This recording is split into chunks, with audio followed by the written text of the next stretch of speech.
बघा, बीडमधून एक मोठी बातमी आलेली आहे।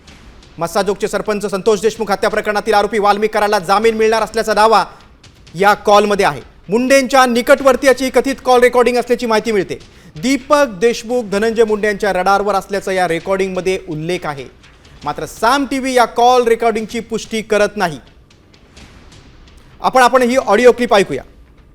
आता एवढं जीवा गरज नव्हती तिकडे। नाही, ते नगरसेवकाला बार बार बार बार आम्हाला कुणाला विश्वासात घेऊन दिलत नाही। पण मी आहे ना, डायरेक्ट नगराध्यक्ष तुमचं असल्यास तुम्हाला नगरसेवकाची काय गरज आहे? नाही, ते नगरसेवक असल्यामुळे त्याच्या मागील 8 वर्षापासून आम्हाला काहीच हे केलं नाही हे त्यांना। आहे बाबा, पण आता तुमच्या बहिणीच नगराध्यक्ष होणार होत्या ना। हो ना, नाही होणार तर आहे तसं। हा. 100% नका मला त्यासोबत फिरू दीपक सोबत आता। नाही ते साहेबांच्या रडारवर आले सगळं। हो हो हो हा. आणि हो, आता आता इथं अन्नाची पोलिटिशियन बेल होणार आहे, सगळं होणार आहे, व्यवस्थित होणार आहे की। हो हो, हे आता पोलीस स्टेशन पाशी बाईट देऊ लागले, सर भेटले। तुम्ही बघितलं ना मागे, कशाला तुम्ही हे करता? बर बर बर नका थांबू त्याला, सरळ म्हणा इलेक्शन पुरता विषय होता म्हणा माझा, बर बर बर झालं म्हणा आता माझ्या भैयाचे संबंधित म्हणा आता, ते नाराज झालेत म्हणा आता। हो हो हो पैसे डायरेक्ट सांगा त्याला, म्हणजे ते त्रास देत नाही। हो, हो. उद्या कामं करायची, रजिस्टर करून घ्यायचे सगळे आपल्याला। पैसे ते नगरसेवकाचा आपलं लय मी आहे ना डायरेक्ट, तुम्हाला माझी टीम म्हणून काम करा ना तुम्ही। हो, ते तरी पण ते नंतर त्या सोबत जाण्यामुळे गल्लीतल्या पोराला त्रास जास्त झालेला आहे माझ्यापेक्षा। ते हो, म्हणाले पण त्याच्यासोबत त्याच्यावर नको. काय रुकणार आहे आपलं गल्लीतल्या माणसामुळे? हो ना. आता तिथं सुनील राव आहेत सगळे, मला त्याला सांगा, मला सांगा काय विषय। बर बर नका राहू तुम्ही, गणू नका राहू तिथे आता। हो हो हा.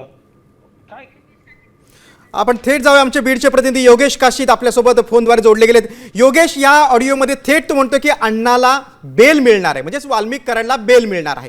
काय या ऑडिओ क्लिप संदर्भात चर्चा आहे आणि काय तथ्य आहे?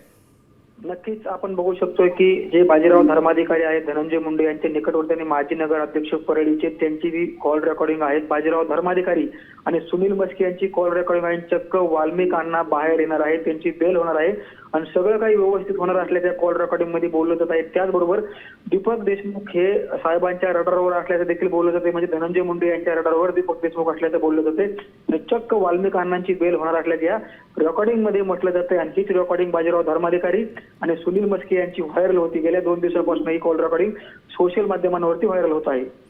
योगेश, या ऑडिओ क्लिपची पोलिसांनी काय दखल घेतली आहे का?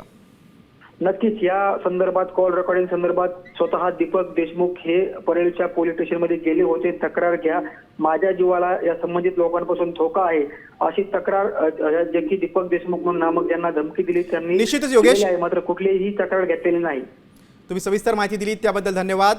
बघा, बीडमधील ही ऑडिओ क्लिप आहे, मात्र साम टीव्ही या ऑडिओची पुष्टी करत नाही। कराडला जामीन मिळणार का या संदर्भात कथित कॉल रेकॉर्डिंग आहे आणि अण्णाला बेल मिळेल असा स्पष्ट उल्लेख या ऑडिओ क्लिपमध्ये आहे। मुंडेंच्या निकटवर्तीयाची ही कथित कॉल रेकॉर्डिंग आहे।